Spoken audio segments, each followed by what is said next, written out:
ہم وہی کہیں گے جو ہمارا دین ہم کو بتاتا ہے، عمل کرو تو تمہارا بھلا ہے۔ السلام علیکم ورحمۃ اللہ وبرکاتہ۔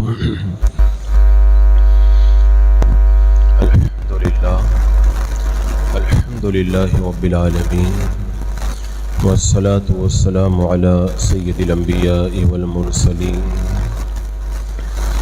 وعلى آلہ واصحابہ وازواجہ واہل بیتہ اجمعین، اما بعد فاعوذ باللہ من الشیطان الرجیم، بسم اللہ الرحمن الرحیم۔ لقد كان لكم في رسول الله أسوة حسنة، صدق الله مولانا العظيم، وصدق رسوله النبي الأمين المتين الكريم، ونحن على ذلك لمن الشاهدين والشاكرين، والحمد لله رب العالمين۔ حصول برکت کے لیے حضور اکرم سید عالم نور مجسم ارواحنا فدا محمد الرسول اللہ صلی اللہ تعالی علیہ وسلم کی پرنور بارگاہ میں محبت کے ساتھ درود و سلام کا ہدیہ پیش کر لیجئے۔ اللہم صلی علی سیدنا و شفیعنا و حبیبنا و مولانا محمد وبارک وسلم، صلاۃ و سلام علیک یا رسول اللہ صلی اللہ تعالی علیہ وسلم۔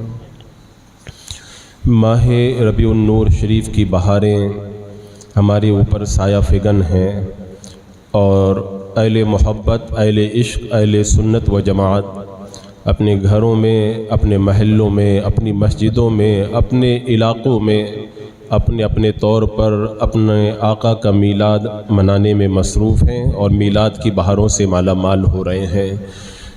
انشاءاللہ کل سنیچر سے سنی رضوی ہری مسجد میں بھی باضابطہ طور پر محافل میلاد کا انعقاد شروع ہو جائے گا، جس میں آپ حضرات شرکت کر کے میلاد کی بہاروں سے مالا مال ہوں گے۔ یہ میلاد النبی صلی اللہ علیہ وسلم کا حسین موقع ہے۔ میرے آقا صلی اللہ تعالیٰ علیہ وسلم کی سیرت پاک ایک بہت بڑا معجزہ ہے، اور اللہ تبارک و تعالیٰ نے ارشاد فرمایا کہ تمہارے لیے محبوب کی زندگی میں بہترین نمونہ ہے۔ یہ اللہ تبارک و تعالیٰ نے اپنے حبیب کی سیرت ہمیں بہترین نمونہ بنا کر کے عطا فرمائی ہے۔ سیرت کا معنی یہی تو ہے، زندگی گزارنے کا طریقہ، اخلاق، عادات، آپ کے معجزات، آپ کے فضائل و کمالات، آپ کے اہل خانہ کے حالات، اور گویا کہ میرے آقا علیہ السلام کی مکمل زندگی یہی آپ کی سیرت پاک ہے۔ ہر انسان کی یہ تمنا ہوتی ہے کہ میں اچھے سے اچھا تلاش کروں، تو اللہ تبارک و تعالیٰ نے ہمیں ایسا نمونہ عطا فرمایا کہ اللہ کے رسول علیہ السلام کی بہترین زندگی سے بہتر کائنات میں کوئی اور زندگی ہے ہی نہیں، تو سب سے اچھا نمونہ اللہ نے ہمیں عطا فرمایا۔ اور چونکہ اب اور کوئی نبی آنے والا نہیں تھا، تو اس لیے اللہ تبارک و تعالیٰ نے اپنے حبیب علیہ السلام کی زندگی کو جب نمونہ بنایا تو ایسے مقدس اصحاب کا انتخاب فرمایا، ایسی مقدس ہستیوں کا انتخاب فرمایا جنہوں نے میرے آقا علیہ السلام کی مقدس زندگی کے ایک ایک لمحے کو محفوظ کر لیا۔ میرے آقا علیہ السلام کے کھانے کا طریقہ، پینے کا طریقہ، سونے کا طریقہ، چلنے کا طریقہ، آپ کی رفتار، گفتار، آپ کی غزوات کے اندر شرکت، آپ کے جو ہے وہ معجزات اور دیگر فضائل و کمالات، آپ کا جو ہے وہ انداز تبلیغ، انداز تعلیم، انداز نماز، آپ کا انداز عبادت، ان ساری چیزوں کو صحابہ کرام نے محفوظ کر لیا اور مکمل لفظ بلفظ محفوظ کیا، کیونکہ اللہ نے جب محبوب کی زندگی کو نمونہ بنایا تو یہ نمونہ اسی وقت تو فائدہ دے گا جب پورے طور پر محفوظ ہو جائے۔ اور محبوب علیہ السلام کی سیرت طیبہ اور آپ کی زندگی حیات طیبہ شک و شبہ سے بالکل بالا تر ہے۔ اس کے اندر کسی طرح کی کوئی ملاوٹ نہیں، کوئی آمیزش نہیں، کسی طرح کے جھوٹ کا اس کے اندر شائبہ نہیں۔ اللہ نے اپنے حبیب کی زندگی کو بالکل صداقت کے ساتھ، بڑی پاکیزگی کے ساتھ میں جمع کرنے والے اصحاب کو پیدا فرما کر کے ہمارے لیے اس زندگی کو بہترین نمونہ بنا کر کے عطا فرمایا ہے۔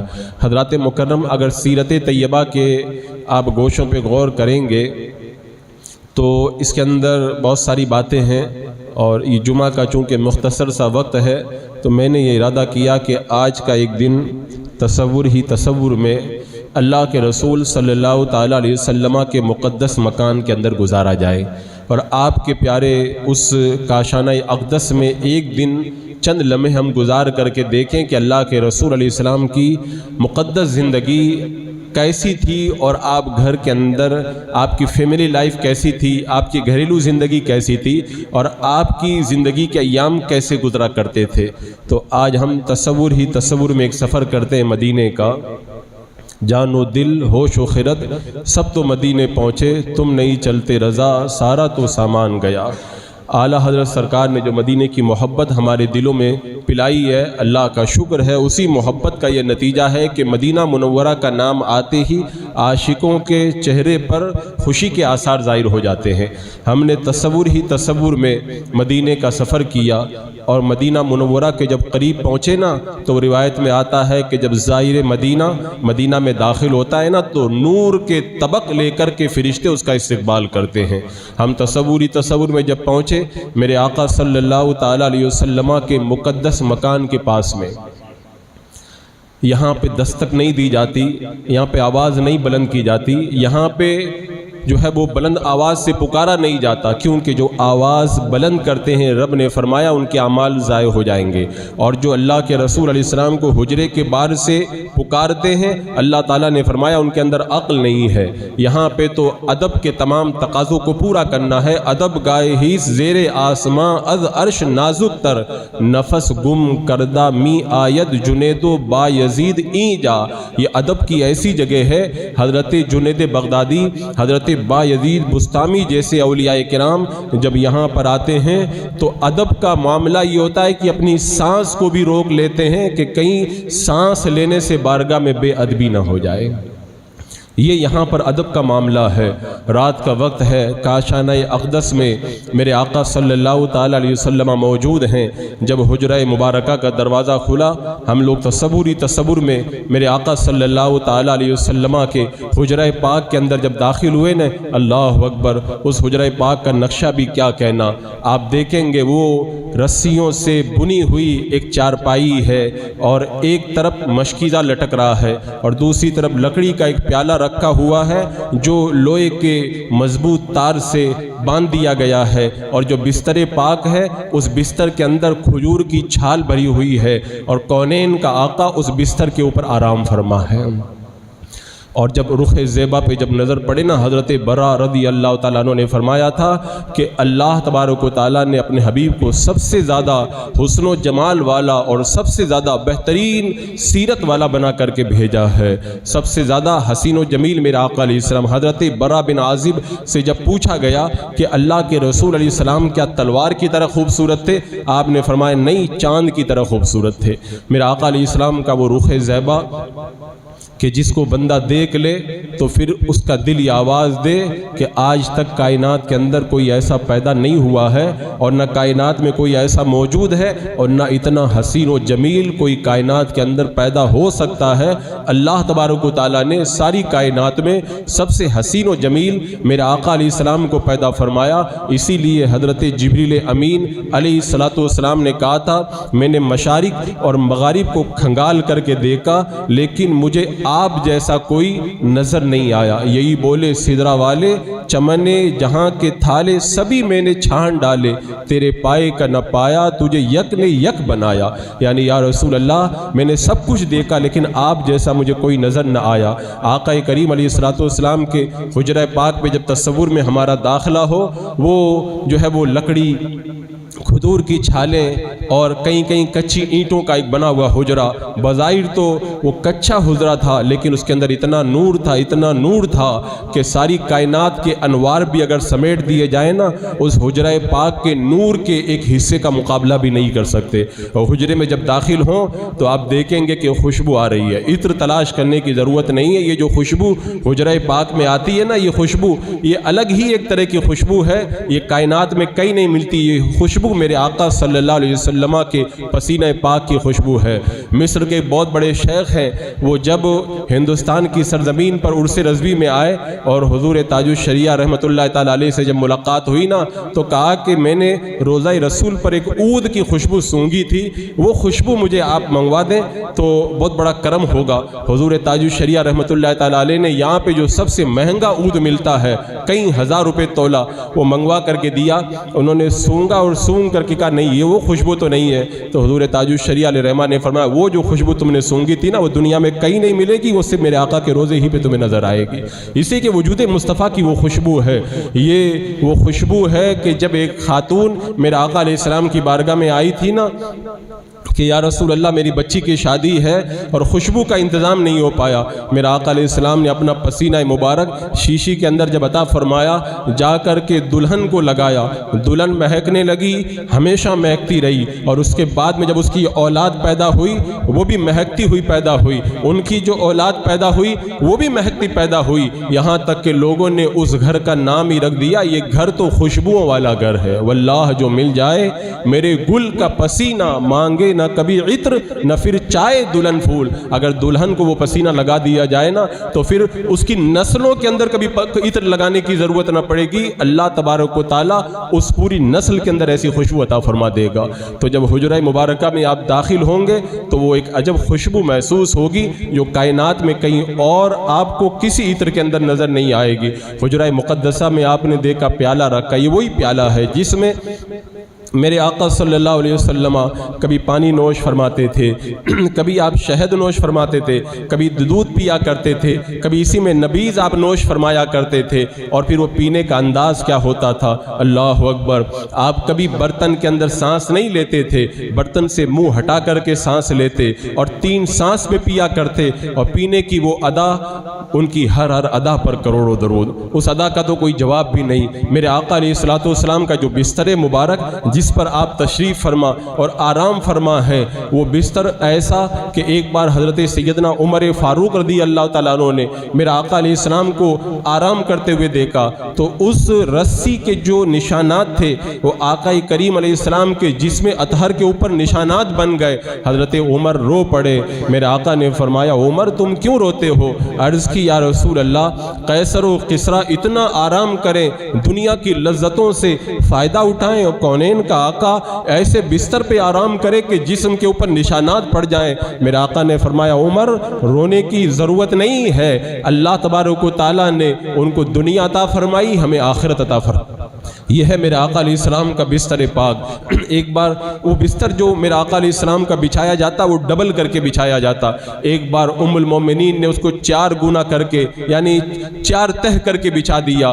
میرے آقا علیہ السلام جب صبح میں بیدار ہوئے نا فرمایا اس کو 4 تہ کر کے مت بچھایا کرو، اس لیے کہ اس سے صبح میں اٹھنے کے اندر دقت ہوتی ہے۔ مفہوم حدیث پاک یعنی بندے کو جب آرام زیادہ ملتا ہے تو نیند جلدی نہیں کھل پاتی ہے۔ ایک خاتون آئی میرے آقا علیہ السلام کی بارگاہ میں، ہم نے تصور ہی میں دیکھا کہ وہ خاتون آتی ہے اور آ کر کے میرے آقا کی بارگاہ میں ایک ایسا بستر پیش کرتی ہے جس میں نرم نرم اون بھری ہوئی ہے۔ میرے آقا علیہ السلام نے منع فرما دیا، قبول نہیں فرمایا، اور فرمایا کہ اگر میں چاہوں تو سونا اور چاندی کے پہاڑ میرے ساتھ میں چلا کریں۔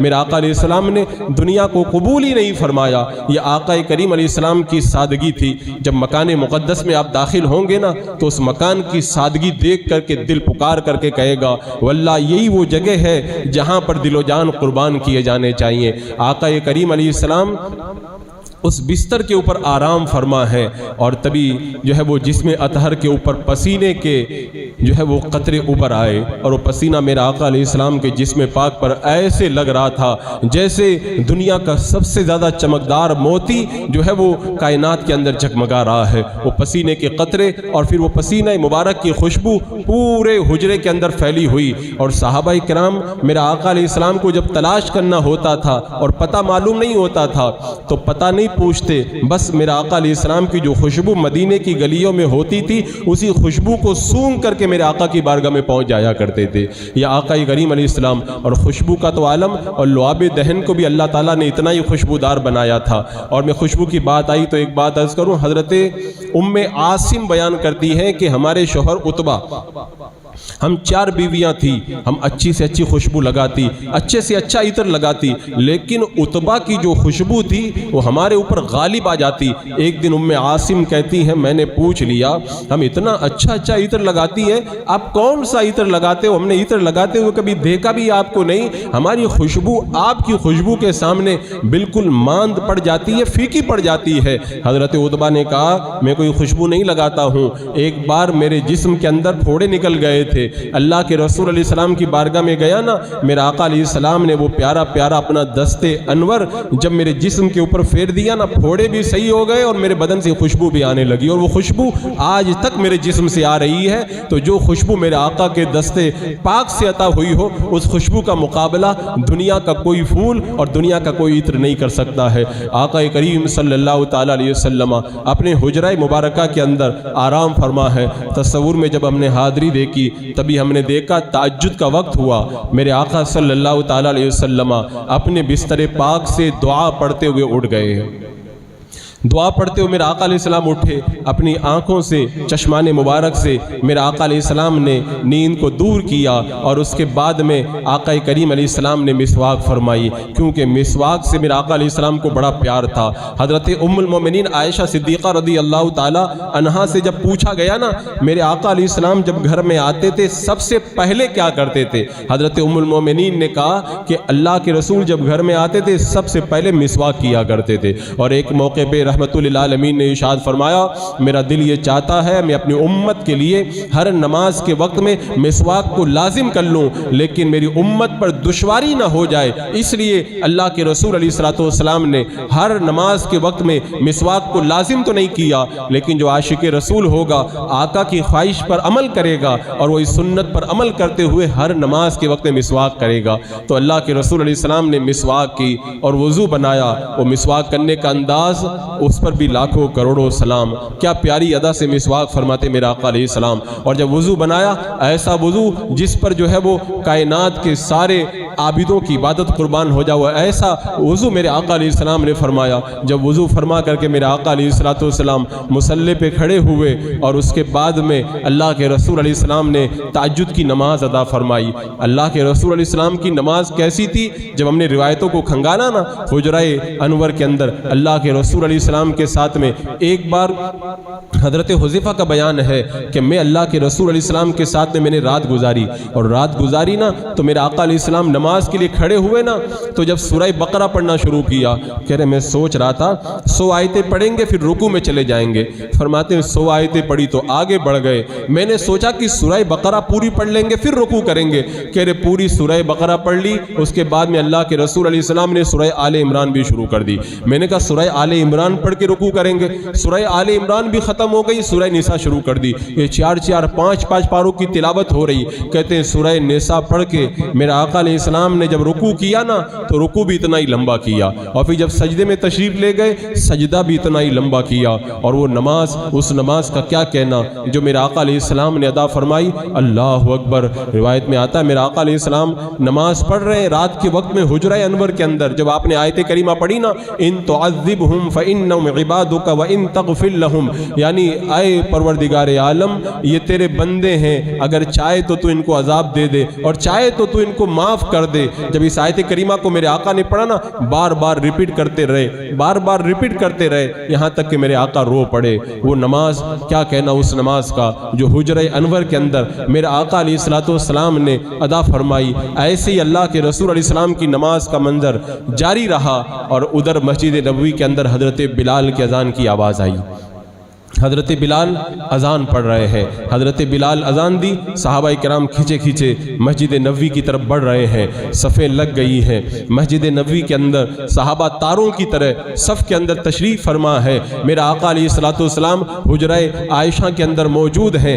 حضرت بلال جاتے ہیں اور میرا آقا علیہ السلام کی بارگاہ میں جا کر کے ادب سے عرض کرتے ہیں نماز کے لیے، میرا آقا علیہ السلام نے سنتیں اپنے مکان میں ادا فرما لی ہیں، اب حضرت بلال جب بلانے گئے ہیں ہیں آقا کریم علیہ الصلوۃ والسلام اپنے گورے گورے قدموں کو رکھتے ہوئے اس جنت کی کیاری سے ہوتے ہوئے میرا آقا علیہ الصلوۃ والسلام اس مصلی نور پہ آتے ہیں. صحابہ کرام دیدار کر رہے ہیں. نہ کوئی ایسا مقتدی ملے گا نہ کوئی ایسا امام ملے گا. وہ کیسی پیاری جماعت تھی جس کا امام بھی لاجواب اور جس کے مقتدی بھی لاجواب. اب جب تکبیر ہوئی نا، جو اذان پڑھتا تھا وہی تکبیر بھی پڑھتا تھا. حضرت بلال نے تکبیر پڑھی. میرے آقا صلی اللہ تعالی علیہ وسلم فجر کی نماز پڑھا رہے ہیں، جماعت ہو رہی ہے. اللہ اکبر. جب قرآن وہ پڑھے جس پر رب نے قرآن نازل کیا، اور وہ بھی فجر کا سہانا وقت، اور وہ مسجد نبوی کی بہاریں، صحابہ کی وہ اقتدا، کیسا روحانی منظر ہوگا. تصور کریں میرے آقا علیہ السلام نے جب نماز ادا فرمائی، سلام پھیرا. صحابہ کا طریقہ تھا جب سلام پھیرتے تھے نا تو رخ مصطفیٰ کا دیدار کیا کرتے تھے.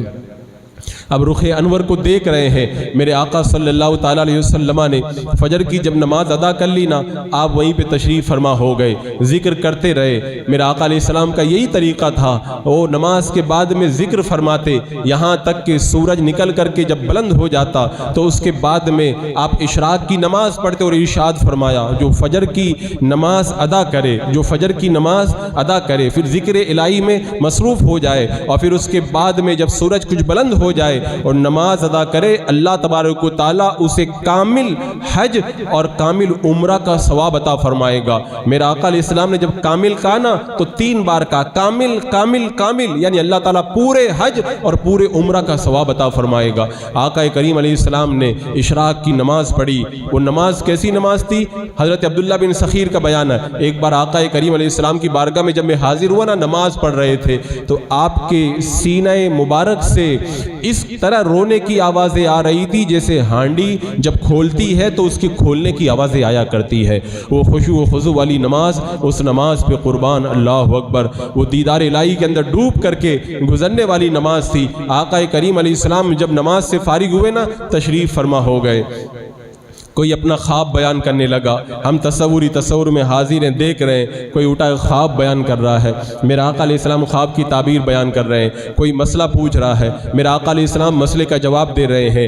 کوئی جو ہے وہ اپنی فریاد لے کر کے آیا ہے، میرا آقا علیہ السلام اس کی فریاد کو پوری فرما رہے ہیں. لوگ آ رہے ہیں اپنی حاجتوں کو پیش کر رہے ہیں. کوئی بچوں کو لا رہا ہے برکت حاصل کرنے کے لیے. میرا آقا علیہ السلام اپنا دست مبارک ان پر پھیر رہے ہیں.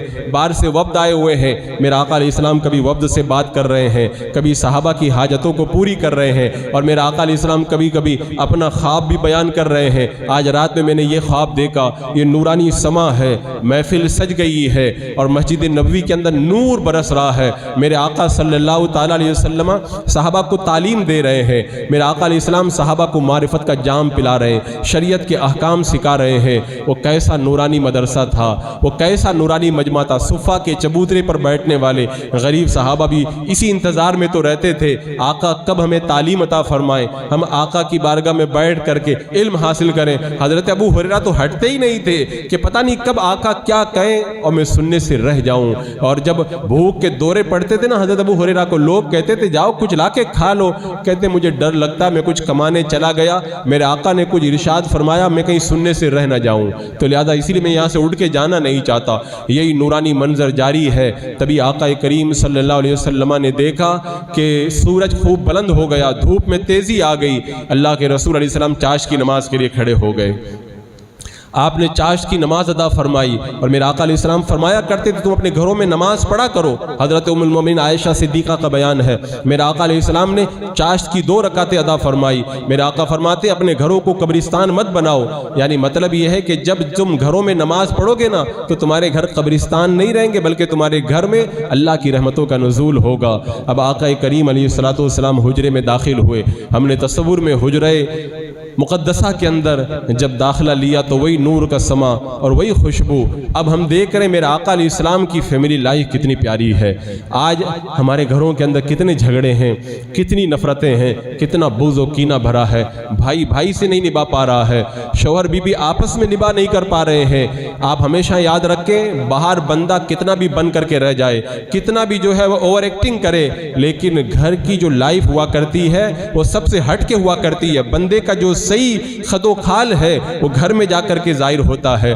ہم جائے گھر کے اندر جب داخل ہوئے نا آقا کریم علیہ السلام کے, آپ کی فیملی لائف اور گھریلو زندگی کو دیکھا تو اشش کر اٹھے اللہ اکبر. اللہ نے جو ہمیں نمونہ عطا فرمایا, اتنا پیارا نمونہ حضرت ام المومنین عائشہ صدیقہ سے. میرے آقا علیہ السلام محبت میں فرما رہے یا عائش, محبت کے ساتھ فرما رہے. حضرت ام المومنین عائشہ صدیقہ رضی اللہ تعالی عنہا نے پانی پیا, پیالے پہ پانی پیا نا, میرا آقا علیہ السلام نے اسی جگہ اپنا جو ہے وہ لب مبارک لگا کر کے پانی پی لیا. حضرت ام المومنین نے گوشت کھایا, ہڈی کھائی, تو جہاں پہ اپنا دانت لگایا تھا میرا آقا علیہ السلام نے بھی اپنا دندان مبارک وہیں پہ لگایا ہے. یہ پیار کا سما میرا آقا علیہ السلام کی فیملی لائف کا یہ منظر ہمیں دیکھنے کو مل رہا ہے. حضرت ام المومنین کہہ رہی ہیں, خود بیان کر رہی ہیں, ابھی میں کچھ موٹی نہیں تھی, میرا آقا نے فرمایا عائشہ چلو ہم دوڑ لگاتے ہیں.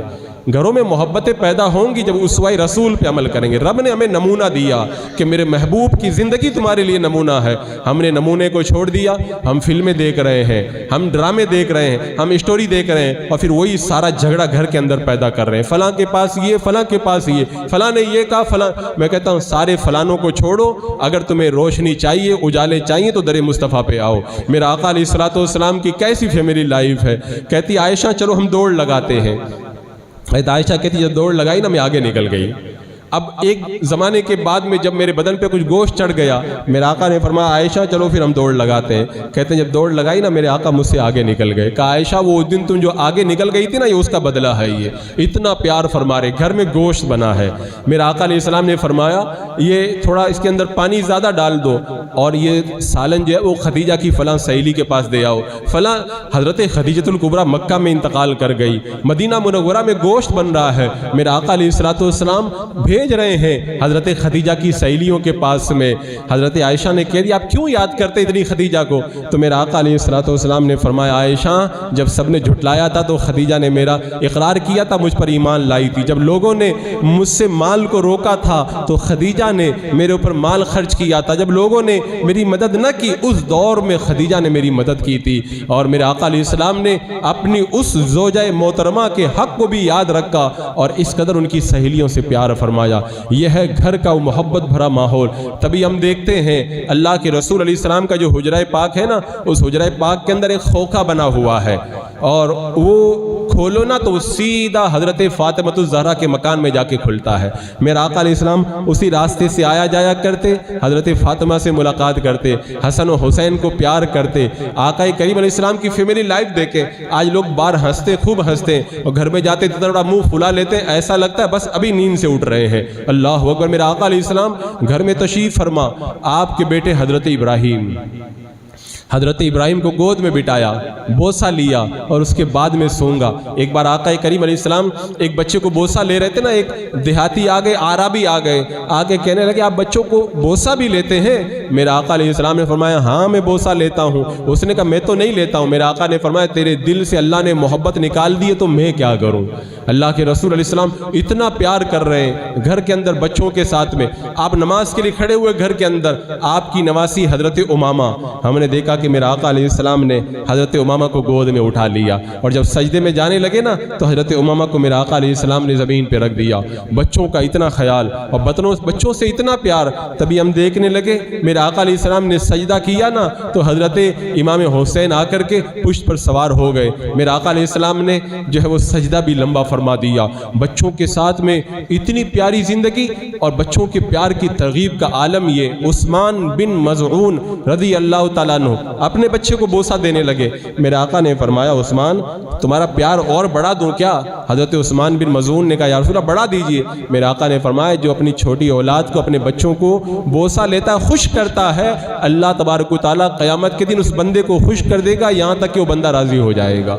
یہ محبتوں کا ماحول ہمیں گھر کی زندگی کے اندر دیکھنے کو مل رہا ہے. تبھی جب اذان کی آواز آئی نا زور کی تو ہم نے کیا دیکھا, گلی میں جو چھوٹے چھوٹے بچے تھے وہ اذان کی نقل اتارنے لگے. آج اگر کوئی ہم اور آپ ہوتے تو اس کو ڈانٹ دیتے, بچے کو پٹائی کرتے. میرا آقا علیہ السلام نے بلایا, بولو کون ہے, کہ ابو محذورہ ہیں. چھوٹے سے بچے بلائے, تم اذان پڑھ رہے تھے, چلو میرے سامنے بھی اذان پڑھو. تربیت کا انداز کتنا نرالا ہے. یہ اسوہ مصطفیٰ ہے جس کی تعلیم رب نے ہمیں قرآن میں عطا فرمائی. قرآن مقدس میں تقریباً 40 جگہ رب نے فرمایا میرے محبوب کے نقش قدم پہ چلو، میرے محبوب کی اطاعت کرو. رب تقریباً 40 مرتبہ فرمائے اور ہم ایک مرتبہ بھی محبوب کی زندگی پڑھنے کے لیے تیار نہ ہو، محبوب کی زندگی پہ عمل کرنے کے لیے تیار نہ ہو تو کیسے ہماری زندگیوں کے اندر انقلاب آئے گا.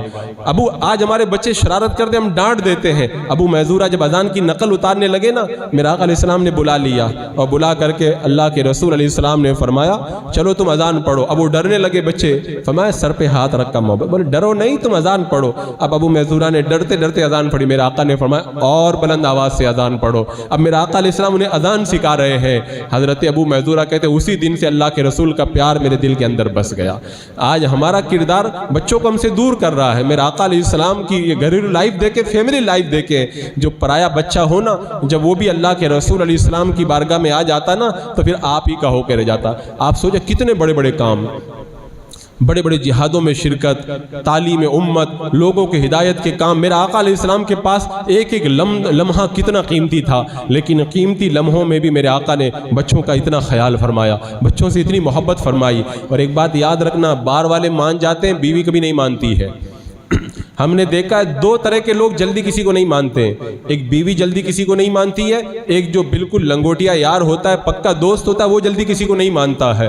لیکن میرے آقا صلی اللہ علیہ وسلم کی مقدس زندگی میں آپ کے مقدس دوستوں کو دیکھیں، آپ احباب کو دیکھیں اور آپ کی ازواج مطہرات کو دیکھیں. حضرت خدیجہ الکبریٰ آپ کی زوجہ محترمہ کتنی تعریف کرتی تھی میرے آقا کی. آپ صلہ رحمی کرتے ہیں، لوگوں کا بوجھ اٹھاتے ہیں، غریبوں کی مدد کرتے ہیں. آپ کی اللہ تعالیٰ حفاظت فرمائے گا. بتاؤ ایک زوجہ محترمہ جو آپ کے ساتھ میں زندگی گزار رہی ہے، وہ آپ کی مقدس زندگی کا جو ہے وہ کی تعریف کرتی ہوئی نظر آ رہی ہے. ورنہ بیویاں تو کہاں تعریف کرتی ہیں. اگر کوئی اللہ کا ولی ہو نا، اگر وہ کرامت بھی دکھا دے تو بیوی کہہ دیتی ہے کرامت تھوڑی ہے، تو خالی ایسے ہی ڈھونگ ہے معاذ اللہ. کچھ ایسے بھی واقعات تاریخ میں ملتے ہیں. لیکن میرا آقا علیہ السلام کی ازواج نے گواہی دی. ام المومنین عائشہ صدیقہ بیان کرتی ہے، دیکھو ازواج اگر کسی کی تعریف کرے نا، بیوی تعریف کرے نا، تو اس کا مطلب وہ سب سے بڑی سچائی ہے. حضرت عائشہ کہہ رہی ہے میرے آقا کا طریقہ کتنا پیارا تھا. کبھی بدلہ نہیں لیا کرتے تھے، درگزر سے کام لیا کرتے. میرے آقا علیہ السلام لوگوں کو معاف کر دیا کرتے، شور نہیں مچایا کرتے تھے، بڑی نرمی اور بردباری سے کام لیتے. حضرت عائشہ نے بڑے فضائل و کمالات اور آپ کی عادات کو بیان کیا اللہ کے رسول علیہ السلام کے. اور دوست جب عام طور پہ کسی کو مانتا نہیں ہے، حضرت سیدنا ابو بکر صدیق جیسا پیارا دوست، اللہ کے رسول نے جب اعلان نبوت کیا نا، دوڑ کر سب سے پہلے ایمان لے آئے. پتا تھا کہ اور کوئی وہ دوست ہوں گے جن کی زندگیوں میں خامیاں ہوں گی، لیکن اللہ نے ایسا نبی عطا فرمایا ہے جن کی زندگی میں خوبیاں ہی خوبیاں ہیں، کوئی خامی ہمیں نظر ہی نہیں آتی ہے. اللہ نے ایسا باکمال بنایا ہے. اور پھر ہم نے دیکھا اللہ کے رسول علیہ السلام کے مکان کے اندر جب سالن بنا، میرے آقا نے فرمایا کہ جب تم گوشت بناؤ نا تو شوربے میں پانی اور ڈال دیا کرو اس کے اندر، اور پڑوسیوں کو تکلیف مت پہنچایا کرو. یعنی پڑوسیوں کو خوشبو جاتی ہے نا، تو ان کو بھی تھوڑا سا پانی بڑھا کر کے سالن بڑھا دیا کرو، ان کو بھی بھیج دیا کرو. کیسا محبت. آج ہمارے پڑوس کے اندر کتنی لڑائیاں جھگڑے ہوتے ہیں. میں تو خود دیکھتا ہوں، یہاں پہ بیٹھ کر کے روم میں رہتا ہوں، پڑھتے پڑھتے کتنی مرتبہ جھگڑوں کی آوازیں کان میں آتی ہیں. میرے آقا کے اسوہ پہ عمل کرو. میرے آقا فرماتے ہیں جس کا پڑوسی اس کی تکلیف سے محفوظ نہیں ہے وہ جنت میں نہیں جائے گا، مفہوم حدیث پاک. اور ایک جگہ فرمائے جو اللہ اور یوم آخرت پر ایمان رکھتا ہے وہ اپنے پڑوسی کے ساتھ میں اچھا سلوک کرے. یہ اللہ کے رسول علیہ السلام کی مقدس تعلیمات ہے. میرا آقا علیہ السلام نے ایسی پیاری تعلیمات عطا فرمائی. پڑوسیوں کا بھی خیال رکھا جا رہا ہے. اور اللہ کے رسول علیہ السلام کس انداز کے اندر اپنے گھر کے اندر زندگی گزار رہے ہیں. کوئی تحفہ لا رہا ہے تو تحفہ کو بھی قبول فرما رہے ہیں. کوئی پریشان بچے آ رہے ہیں، ایک بچہ آیا، میرا آقا علیہ السلام مکان میں تشریف فرما ہے، لا کر کے وہ گود میں بٹھا دیا. اللہ کے رسول علیہ السلام سے پیار کرنے لگے. بچے نے میرا آقا علیہ السلام کی گود میں پیشاب کر دیا. میرے آقا ناراض نہیں ہوئے، آپ نے جلال کا اظہار نہیں کیا. اللہ کے رسول علیہ السلام نے اپنے مقدس کپڑے کو دھل کر کے پاک کر لیا. دنیا والوں کو بتا دیا بچے ہیں، بچوں سے شرارت ہو جائے یا ان سے جو ہے وہ کوئی ایسی چیز ہو جائے جو ان کے بس میں نہیں ہے تو اس میں غصہ نہیں کیا جاتا. تعلیم دی جاتی ہے کہ ایسے موقع پہ کیا کرنا چاہیے. یہ پوری فیملی لائف جو ہے میرے آقا علیہ السلام کی نور اور انوار سے بھری ہوئی ہے۔ آپ دیکھیں پوری مقدس زندگی کے اندر ایک یہودی آ گیا اور آ کر کے اللہ کے رسول علیہ السلام سے کہنے لگا، ہم دیکھ رہے ہیں وہ کہہ رہا ہے اللہ کے رسول علیہ السلام سے کہ آپ نے قرضہ لیا تھا واپس نہیں کیا، یہاں تک کہ میرے آقا علیہ السلام کے مقدس کرتے کو بھی کھینچنے لگا۔ حضرت عمر جلال میں آ گئے۔ حضرت عمر نے جب جلال کیا نا اور جلال میں آ کر کے کہا کہ میں تیری گردن اڑا دیتا اگر اللہ کے رسول علیہ السلام کی طرف میری نظر نہ ہوتی، یعنی ملامت کا مجھے خوف نہ ہوتا، تو پھر اس کے بعد میں دیکھے میرے آقا علیہ السلام نے کیسی محبت کا اظہار کیا۔ کہا عمر اس کا تقاضا پورا کرو اور مزید اس کو اور زیادہ دو، 20 سا آپ نے زیادہ دیا اس کو اناج۔ جب حضرت عمر لے کر کے پہنچے اتنا سارا اناج اس کا بھی دیا، 20 سا الگ سے بھی دیا۔ وہ کہنے لگا یہ الگ سے زیادہ کیوں دے رہے ہو؟ کہا میں نے کچھ آپ کے ساتھ میں سخت کلام کیا تھا نا، یہ اس کے بدلے میں ہے۔ اس نے کہا مجھے کلمہ پڑھا کے مسلمان بنا لو، اس لیے کہ میں نے اللہ کے رسول کے اندر نبی ہونے کی ساری نشانیاں دیکھ لی تھی، یہی 2 نشانیاں باقی تھی کہ جہالت کا جواب کتنی بردباری سے دیتے ہیں اور ان کی عقل مندی کا کتنا عظیم جو ہے وہ شاندار عالم ہے۔ کہتے بس یہی 2 نشانیاں مجھے دیکھنا تھا، مجھے کلمہ پڑھاؤ اور کلمہ پڑھا کے مسلمان بنا لو۔ یہ سیرت طیبہ ہے، اگر غیر دیکھ رہے ہیں تو ایمان کی دامن کے اندر آ رہے ہیں، اور اپنے اگر اس سیرت کے اوپر عمل کرنے لگ جائیں تو کتنا اجالا پیدا ہو جائے گا۔ حضرات مکرم ایک جگہ میں نے پڑھا تھا کہ جب اللہ کے رسول علیہ السلام کے بیٹے حضرت ابراہیم کا انتقال ہوا، بیٹے کا انتقال ہوا، سورج کو گہن لگ گیا، تو صحابہ نے کہہ دیا کہ لگتا ہے کہ حضرت ابراہیم کے انتقال کی وجہ سے سورج کو گہن لگ گیا ہے۔ سورج کو اسی لیے گہن لگا ہے، میرا آقا علیہ السلام نے فرمایا کہ چاند اور سورج یہ اللہ کی نشانیوں میں سے ہیں، کسی کے مرنے سے ان پر گہن نہیں لگتا ہے۔ ایک کافر کلمہ پڑھ کے مسلمان ہوا، اس سے پوچھا گیا تو کیوں مسلمان ہو گیا؟ کہنے میں نے اللہ کے رسول علیہ السلام کی سیرت کا یہ واقعہ پڑھا کہ آپ کے بیٹے ابراہیم کا انتقال ہوا، صحابہ نے کہا کہ ایک عظیم ہستی دنیا سے چلی گئی اس لیے سورج کو گہن لگا۔ میرے اللہ کے رسول نے انکار کر دیا کہ اس لیے گہن نہیں لگا ہے، یہ تو اللہ کی نشانیوں میں سے ہے۔ اگر محمد صلی اللہ تعالی علیہ وسلم آپ اگر چاہتے نا تو پورا کریڈٹ لے لیتے، کہاں میرا بیٹا اتنا عظیم تھا اور اتنے عظیم بیٹے کی وجہ سے انتقال کی وجہ سے سورج کو گہن لگا ہے، آپ چاہتے پورا کریڈٹ لے لیتے۔ لیکن مجھے حیرت ہوتی ہے مسلمانوں کے نبی کی سیرت کتنی پاکیزہ ہے، وہ کریڈٹ نہیں لے رہے بلکہ حقیقت کو بیان کر رہے ہیں۔ اس دن سے مجھے یقین ہو گیا کہ واقعی اللہ کے نبی ہیں اور ان کا دین سچا دین ہے، میں کلمہ پڑھ کے مسلمان ہو گیا۔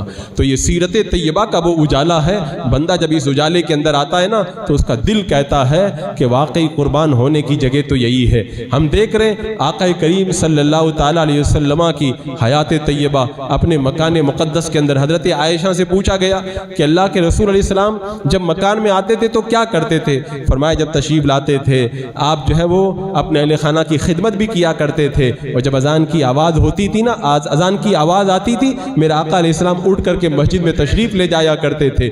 کبھی اللہ کے رسول علیہ السلام فرض نماز گھر میں نہیں پڑھتے تھے، اور ایک بار تو میرے آقا نے ارشاد فرمایا میرا جی یہ چاہتا ہے کہ میں نماز قائم کرنے کا حکم دوں، اور جو لوگ گھروں میں رہ گئے ہیں میں کچھ لوگوں کو لے کر کے جاؤں، لکڑیاں جمع کروں، ان کے گھروں کو آگ لگا دوں۔ میں میرا آقا علیہ السلام اس بات کو پسند ہی نہیں کرتے کہ نماز کے وقت میں جس پر نماز فرض ہو اپنے گھر کے اندر رہے۔ آپ نماز کا وقت ہوتا مسجد نبوی کے اندر تشریف لاتے، آپ دن بھر کے میرے آقا علیہ السلام کے معمولات گھر میں رہ کر کے دیکھیں، وہ کاشانہ اقدس، وہ نوری مکان، اس میں ایک دن آپ گزار لیں تصور کے اندر۔ میں کہتا ہوں اگر ایک دن تصور میں میرے آقا صلی اللہ تعالی علیہ وسلم کے مکان میں آپ رہ گئے نا، آپ کی زندگی اگر 100 سال کی ہوگی نا، 100 سال کی پوری زندگی بدل کر کے رہ جائے گی۔ حضرت امام احمد ابن حنبل رضی اللہ تعالیٰ عنہ فرماتے ہیں جب بھی میں نے کوئی حدیث پاک لکھی نا، اس حدیث پہ عمل ضرور کیا۔ کیوں؟ اس لیے کہ حدیث پاک پر جب عمل کرتے تب وہ حدیثوں کا نور ہمیں ملتا ہے۔ کہتے ہیں اللہ کے رسول علیہ السلام کے بارے میں نے پڑھا کہ آپ نے حجامت بنوائی، کس سے؟ حضرت ابو طیبہ سے۔ حجامت سے مراد وہ نہیں، حجامت سے مراد ہے پچنا لگوانا، یعنی جو خون ہوتا تھا وہ نکلوایا جاتا تھا، وہ ایک طریقہ علاج تھا۔ تو حضرت امام احمد بن حنبل کہتے ہیں اللہ کے رسول نے 1 دینار ان کو عطا فرمایا جنہوں نے پچنا لگایا تھا۔ کہہ رہے میں نے بھی اس سنت پہ عمل کیا، میں نے بھی بلایا پچنا لگانے والے کو، اور اس نے جب یہ کام سے فارغ ہو گیا میرے آقا کی سنت پہ عمل کیا، میں نے بھی اس کو 1 دینار عطا فرمایا۔ یعنی ہمارے اسلاف ایک ایک جو ہے وہ چیز کو دیکھتے تھے سنت کے اندر، اس پر عمل کرنے کی کوشش کرتے تھے. اور جب ہم نے حجرہ مصطفیٰ میں جھانک کر کے جب دیکھا نا، پورے مکان کے اندر ہمیں کوئی تصویر نظر نہیں آئی، کیونکہ میرے آقا خود فرماتے ہیں کہ جس مکان کے اندر کتا یہ تصویر ہو، اس مکان میں رحمت کے فرشتے نہیں آتے ہیں. اور اللہ کے رسول علیہ السلام اتنے نرم، لیکن اس کے باوجود بھی کوئی شریعت کے خلاف کرتا نا، آپ جلال میں آ جاتے. کسی نے حجرہ مقدس کے اوپر پردہ ام المومنین نے لگا دیا، اس پردے پر تصویریں بنی ہوئی تھی. میرے آقا صلی اللہ علیہ وسلم نے پردے کو پھاڑ دیا اور فرمایا جس گھر کے اندر، میرے آقا علیہ السلام نے فرمایا جو تصویر بناتے ہیں قیامت کے دن ان کو اللہ تعالیٰ سب سے سخت عذاب دے گا. اللہ کے رسول علیہ السلام کے حجرے میں کوئی تصویر نہیں، پردے پر بھی اگر تصویر بنی ہوئی مل گئی، میرے آقا علیہ السلام نے اس تصویر کو بھی ہٹا دیا. جب مکان کا یہ اتنا خیال رکھا، تو جہاں پہ مسجد ہے، جہاں پہ نماز ادا کی جاتی ہے، وہاں پہ اگر کوئی تصویر بنائے، پروگرام کر کے ویڈیو بنائے، تو آپ سمجھ لیں کہ وہ اسوہ رسول پہ عمل کر رہا ہے، وہ سیرت پہ چل رہا ہے، یا حرام کاری کر کے میرے آقا کو ناراض کر رہا ہے، اللہ کے رسول علیہ السلام کی ناراضگی مول لے رہا ہے. مسجدوں کا ادب بھی لوگوں نے پامال کر دیا. انہیں یہ بھی خیال نہیں آتا کہ جو آقا اگر تصویر پردے پہ نظر آ جائے تو اس پردے کو پھاڑ دیا کرتے ہیں، اور وہی سنت مصطفیٰ پہ عمل کرنے والے اور سنتوں کی تعلیم دینے والے مسجدوں کے اندر تصویر بنائے، ویڈیو بنائے، اور اس کے بعد میں کہ ہم نے یہ نیک کام کیا. میں کہتا ہوں سارے نیک کام تمہارے ایک طرف، یہ حرام کاری کا جواب قیامت کے دن خدا کے بارگاہ میں کیا دیا جائے گا.